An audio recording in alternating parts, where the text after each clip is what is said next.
collaboration with the Cyprus Mail, this is the Cyprus News Digest with Rosie Charalambous.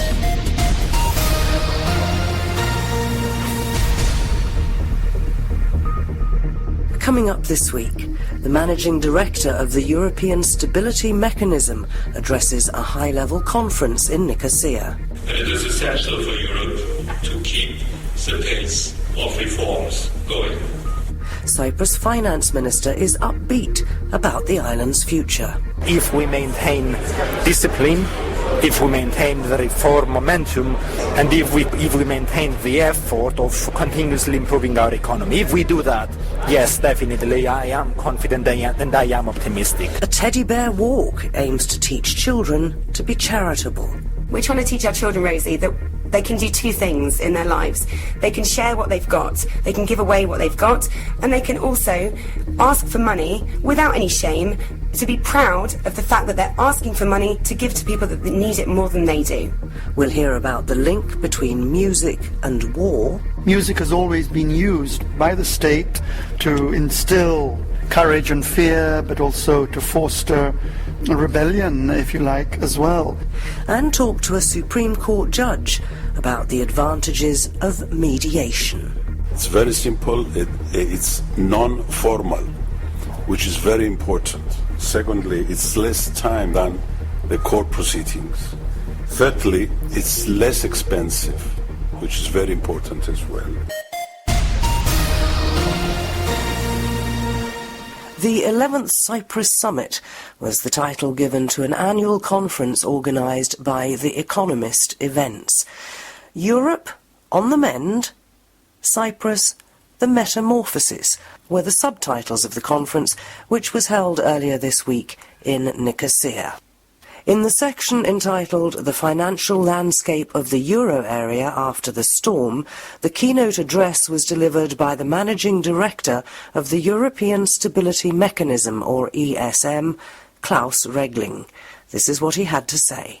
I also spoke at this conference last year, and what a difference a year makes.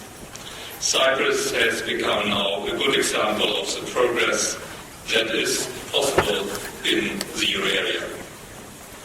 But first, more generally, what does the world look like now that the worst of the euro area storm is behind us?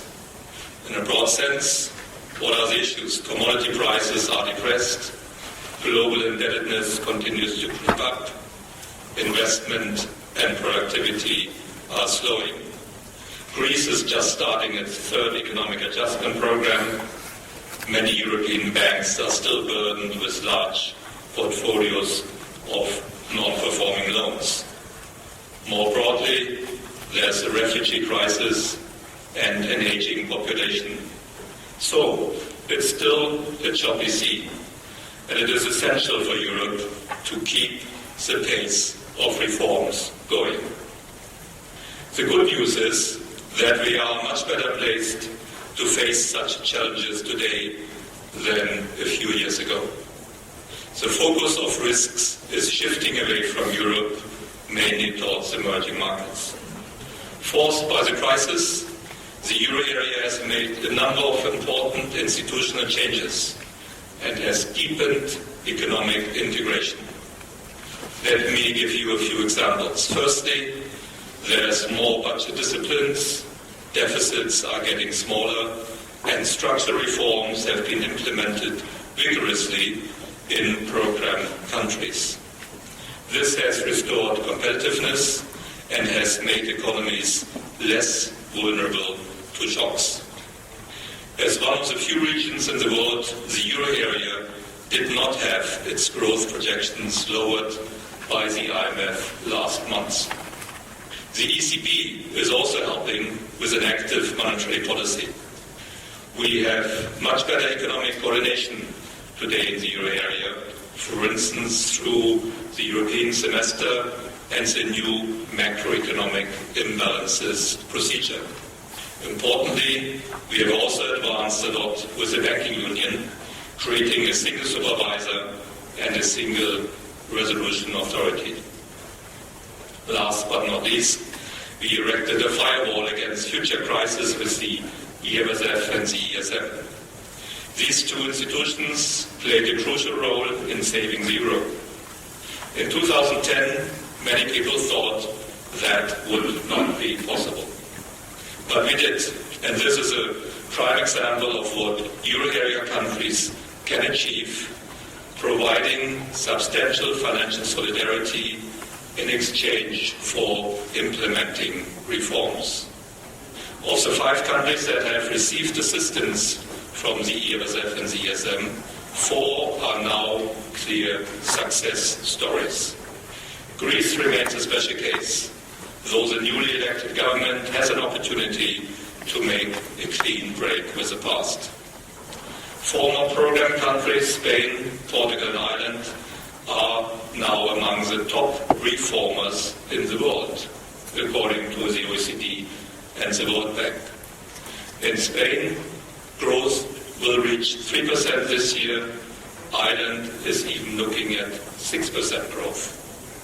So Europe is clearly on the mend, to answer one of the 2 questions you see on the wall here.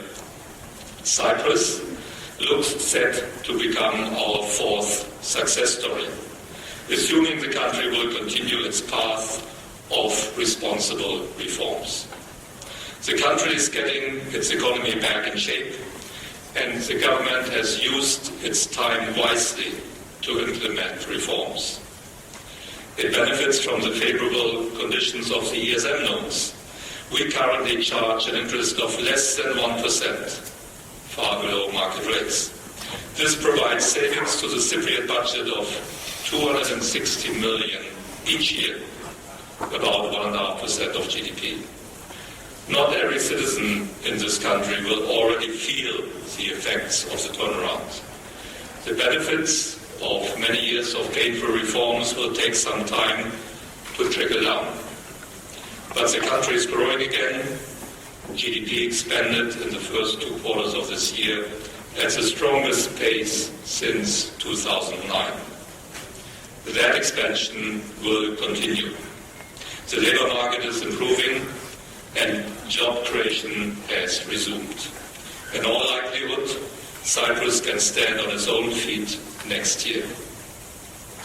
That does not mean that no work is left. Future reforms in Cyprus should target an increase in competition in the non-tradable sectors, cut bureaucracy, reform the public administration and the legal system. All this is important for the competitiveness of the Cypriot economy. And an even bigger issue looms in the banking sector, the non-performing loans, as also President Anastasiades emphasized this morning. This is a problem burdening many European banks, not only in Cyprus, but it's particularly acute in this country.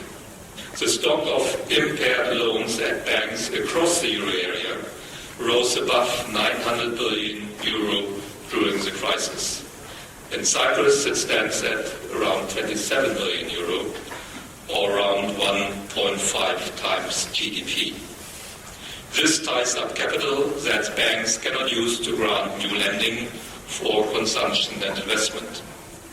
Solving this issue would be a substantial complement to the Juncker plan.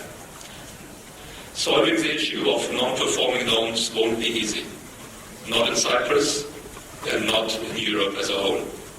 It requires modernizing foreclosure and insolvency frameworks and opening the market for professional service providers to preserve the value of problems loans and to maximize recoveries.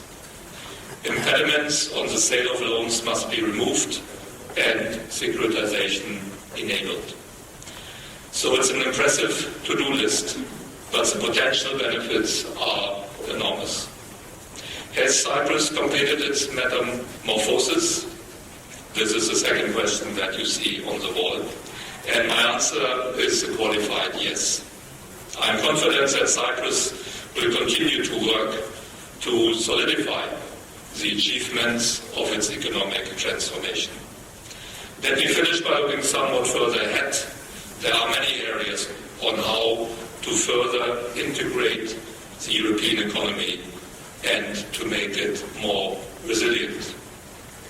The so-called Five Presidents report includes proposals for limited fiscal capacity for the euro area and stronger commitments to structural reforms. Creating the role of a euro area finance minister is another option. Particularly important is completion of the banking union and building the capital markets union, which would further enhance risk sharing between national economies. Several of these proposals can be implemented without a burdensome change of the EU treaty. Europe has made great strides in improving cooperation, and it's showing results. Today the euro area is in much better shape to face challenges than before the crisis. Cyprus too has turned the corner. Without the solidarity offered in the euro area, the impact of the euro crisis would have been far worse. Let's not wait until the next crisis before deepening economic and monetary union further. Klaus Regling, Managing Director of the European Stability Mechanism, addressing a high-level conference held earlier this week in Nicosia. Cyprus Finance Minister Haris Georgiadis gave a very upbeat speech at the same session of the conference, and I asked him afterwards whether he thought that Cyprus was now, as it were, on the home straight. Yes, we are, and I am confident, but I hope that at the same time I was able to convey the preconditions that will enable this confidence and this optimistic outlook to be realized, because it will only be confirmed if we maintain discipline, if we maintain the reform momentum, and if we maintain the effort of continuously improving our economy. If we do that, yes, definitely, I am confident and I am optimistic. But that's a bit of a problem, isn't it? Because as soon as people do think we've turned the corner, then we get demands for things that they've done without for a couple of years, and there is a little bit of a mindset that says, well, then everything's fine, let's go back to the way things were. Isn't that a problem for you? Well, that's the role of politics, and that's the role actually of responsible politics. Yes, there will be demands. There will always be demands. That's the nature of economic policy, trying to match unlimited demands with limited resources in order to satisfy them. So my answer will be that it is time that we adopt a responsible policy stance, not one which will be satisfying every request which comes our way, but only does so to the extent that our economic capabilities enable us to do so. If there is one thing that we should take as a lesson out of this economic crisis, it's this one, that economic policy must be based on rationale and on solid foundations, and not on a satisfy all approach. Your legacy as Cyprus Finance Minister, however long you stay in the post, is definitely one that will see you going down as the person who stuck to his guns, who got us out of the mess. Apart from that legacy, what would you like to see people remember you afterwards for? I really don't see the efforts as an effort to establish a legacy, definitely not on a personal level. It's not a legacy issue, it's a responsibility issue. And it was our responsibility to put our house in order, to put the economy of Cyprus back on growth, and it remains our responsibility to maintain the effort, because I do believe that Cyprus can become an even more prosperous, stable and confident economy. So that's a responsibility, and that's what we are serving. Cyprus Finance Minister Haris Georgiadis. Keep up to date with events in Cyprus and around the world with the Cyprus News Digest. Next Sunday, November the 15th, don't be surprised if you see a lot of teddy bears walking along the Limassol seafront. Barefoot is a group of people who've got together to create the Teddy Bear Walk. Sarah Pichia is one of the organisers. Sarah, what is the Teddy Bear Walk? The Teddy Bear Walk is the idea of a group of mums who've got together. We've called ourselves Barefoot. Our starting point was that we wanted to come up with an idea and a way for children, our children, to help those that are less fortunate than themselves. This was all started when we saw the photo which made its way around the world of the poor boy that got washed up on the Turkish shore. It really touched our hearts in the same way as it did people around the world. But Rosie, we really decided that we want to do something as a team. We want to get people involved. We want to mobilise people to make a difference. And as I say, our starting point was that we want to bring our children up in a world where they see it as their duty to help other people. So the Teddy Bear Walk was really born of the idea that we want our children to engage in something charitable. What they need to do, we're inviting children from around Cyprus to do two things: to choose one of their own teddy bears. This is important. They're going to actually learn to give away something that they own to somebody who needs it more than them, to a child that needs the teddy bear more than they do. They're going to take their teddy bear from their home and they're going to take it on a walk, starting from Plus C Lifestyle Bar, walking along the beach promenade in Limassol to the St Raphael Resort. They're going to ask before the walk their yaya or papus for sponsorship money. They're going to explain to yaya and papus, I'm doing something to raise money for children that are refugees that really need our help. They don't have any money, they don't have any clothes, they don't have any food, and they're very, very scared. Yaya and papus, I'm giving my teddy bear to them, so they've got something to cuddle. Could you give me some money so we can send the money to them as well? We're trying to teach our children, Rosie, that they can do two things in their lives. They can share what they've got, they can give away what they've got, and they can also ask for money without any shame, to be proud of the fact that they're asking for money to give to people that need it more than they do. So who's the money actually going to? Who's going to distribute this? The money is going to the charity Save the Children. They're an international charity that works with children all over the world. We're specifically giving the money to their Child Refugee Crisis Appeal. They are working on the ground in various locations with children, a lot of them who are orphaned, children who desperately, desperately need our help. We chose Save the Children because they are a well-recognised organisation. They are governed. They have won awards for the way they spend their money. So we want reassurance for everyone donating, whether it be companies or individuals, to the event, that their money is going to be spent in the right ways and the money will make its way to the children that need the money. When you get to the St Raphael Resort, I think you've got a bit of a party going on, haven't you? That's right, yes. Rosie, the thing is that we want to show the children that volunteering and charity and helping other people is also fun. It's something that we can celebrate. Yes, the message is that we're helping children that are in very, very, very difficult circumstances, but by helping them, we can also feel good within ourselves. So we want to have a party at the end of the walk where the children leave their teddy bears, and we're going to be collecting the teddy bears, obviously, to send on to the refugee children. We want to have a celebration party. We're going to have various children's activities, which they can do. They're going to receive a certificate for their participation in the walk. And there's going to be music and dancing, a very much upbeat celebratory affair to commend what they've done, and something which will hopefully leave a lasting impression on them and, as I say, motivate them to continue to do charitable works throughout their lives. Now, I think that you prefer people to register for this, and the deadline is this Sunday. That's right. So if people want to register their children, or any children, there is no age limit, would like to sign up for the event, they need to send us an email to barefootchildren@gmail.com. They will be sent a simple registration form which they complete with their name and email back to us, ideally by the 8th of November, by this Sunday. In doing this, they will guarantee that they have a certificate waiting with their name on at the after party for the children to collect. If people are unable to register for whatever reason, we would obviously still very much welcome your presence on the day. But as I say, we can't necessarily guarantee there will be a certificate waiting for the children at the end. And we should emphasise that when we say barefoot, it's spelt B-E-A-R foot. And I'm sure you've got a Facebook page?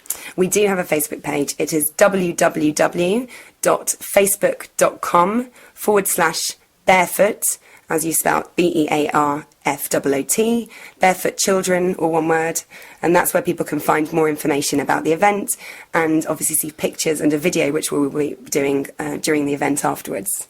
So there you are. You can join the Barefoot Teddy Bear Walk. It's taking place on Sunday, the 15th of November, starting at 11 a.m. at Plus C Lifestyle Bar. And then it will proceed, along with the bears, to the St. Raphael Resort in Limassol. You can subscribe to the Cyprus News Digest on iTunes for free and get the program downloaded to your phone or tablet so you can listen anytime, anywhere. The Pharos Arts Foundation is presenting Music in Tempori Belli next week at the Shoe Factory in Old Nicosia. It's all about war, as you might imagine, and the director of the Pharos Arts Foundation is Garo Keheyan. Garo, this is a strange theme, is it not, to have for a music concert? Well, perhaps not strange, but unusual for the Pharos. Not really, because actually the program is about the relationship between music and war, and it's a relationship that goes back to biblical and beyond, the drum, the war drum, if you like. Music has always been used by the state to instill courage and fear, but also to foster a rebellion, if you like, as well. Music is a very, very powerful tool. Basically, it's been used throughout the centuries, and it can be used in a creative way and in a destructive way as well. And this has been known to many ancient civilizations. But in our time, I don't think war can, or rather music can ameliorate war or prevent war. But often, some of the most heartfelt, some of the most powerful expressions of the human spirit have come through war song, but also, take, for example, Dmitri Shostakovich's Seventh Symphony, the utter desolation of the siege of Leningrad, and Messiaen's Quartet for the End of Time is a wonderful, wonderful evocation of the nobility of the human spirit. So there is a very intimate connection between music and war, and it brings to the surface the dichotomy, both the beauty and the power of music to transform the spirit and to offer balm, if you like, to the spirit, but also, as I said, music can be used in destructive to fire ways. People up. Exactly. So we have 3 works in the program. It will be Shostakovich's String Quartet number 3, which is known as the War Quartet, which was related to the end of the Second World War and a reference to the Cold War that emerged immediately after. Mm-hmm. There will be a wonderful, wonderful piece by an American composer, George Crumb, for Electric String Quartet, which is again written as an aftermath and as a response to the Vietnam War. And then there'll be a final piece by Andreas Sartas, who's a very talented young contemporary Cypriot composer, a piece he wrote a year ago, which is a response, a very personal response to the Armenian genocide. So 3 very powerful works related to 3 very violent and traumatic events in the 20th century. And the whole event is about more than just the music. On Friday, the 13th of November, Paolo Petrocelli will be giving a lecture on music and diplomacy. That's at 7:30 at the Shoe Factory. It'll be followed at 9 p.m. by the first of 2 films, which are also part of the whole event. Last Song Before the War is about Mali's remote music festival, which came to a halt in 2012 when the desert was overrun by militants. The second film to be shown is on Saturday the 14th at 9 p.m, again at the Shoe Factory. It's a documentary about war-ravaged northern Uganda and the redemptive power of music, and that's called War Dance. You can find all the details of these events at www.pharosartsfoundation.org. This is the Cyprus News Digest with Rosie Charalambous. A recent conference entitled Mediation Meets Judges in Cyprus examined the role of mediation in the judicial framework. Kostas Bambalis is a Supreme Court judge in Cyprus and joins us this week to discuss the issues. Kostas, particularly, I think, of concern to the average citizen who may find themselves at some point going to court for whatever reason, is the backlog of cases and the length of time it takes to move through that judicial system. If we set up a proper mediation service in Cyprus, will that help? Will definitely help, because there are some advantages in mediation.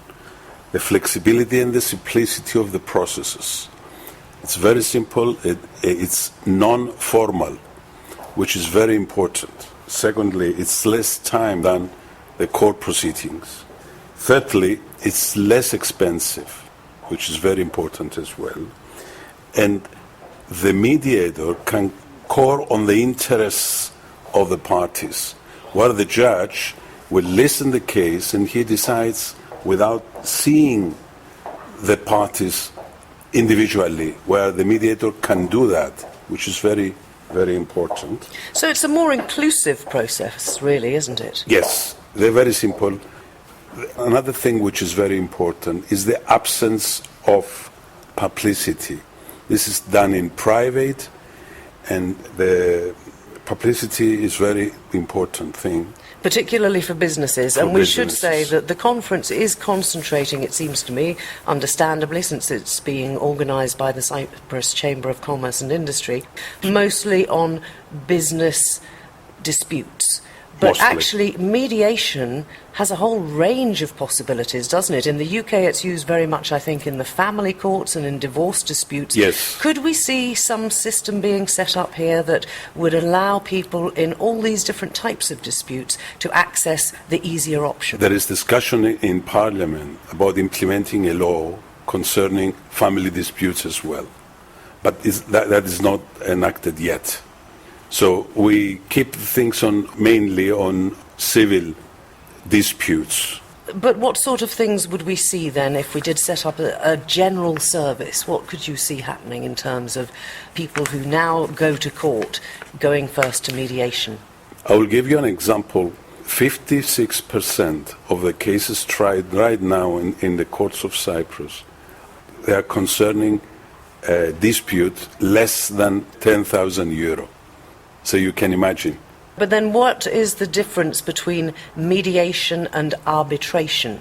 Because we do have arbitrators here. Yes, the arbitration it has certain rules that had to be followed. Mediation has no rules. The mediator is trying to bring the two parties together so they can solve their problem together. In a mutually acceptable acceptable way. When do we think this will be rolled out big time in Cyprus? It takes time. It takes time. According to the law, the judge, if he has a case in court and he decides that should go to mediation, he suggests this to the parties. But it's the parties who have to decide on that. We cannot implement it according to the law as it exists today. Is there a move to change the law so that possibly people will be more encouraged to go to mediation, or perhaps even, as in some cases in the UK, discouraged from opting out of it because it would be more expensive? It takes time. We cannot do that at this stage. People have to realize what mediation is and what are the advantages of the mediation, and then implement the law. Any idea on a time frame? No. Are we talking years? Probably yes. As you know, law changes very, very slowly and after quite some time. But this conference has attracted a lot of interest from across the board of people involved in these sorts of disputes. So presumably we're all aware of the advantages. I'm just wondering whether or not the government is also aware, the parliamentarians are aware of the need possibly to try and push something through with a little bit more haste. We have to change the mentality of the people in order to have the mediation processes move further. Both parties have to be able to communicate with each other before they go to mediation, because the mediator will try to help them to solve their own problem. He's not going to implement his decision. It's not like the court. But if we don't have a mediation situation in place, then people can't actually go for mediation, can they? Or can they? If I have a dispute now and I come before you at court, can you still suggest that Yes, it might be better for us to mediate? It already exists. There is a mediation process in the Chamber of Commerce, and there is a mediation directory in the Ministry for Justice, where you can find a mediator.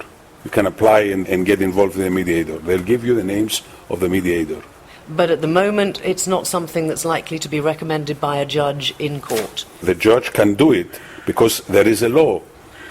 There is a section in the mediation law which says that the judge can suggest to the parties to go to mediation for a case which already exists in court. And does that happen often? Well, I mean, we've seen some pretty impressive figures from France, for example. Have we got figures? It's a new thing. So we don't have any percentage of how many? No, not yet. Not yet. Supreme Court Judge Kostas Pampalis.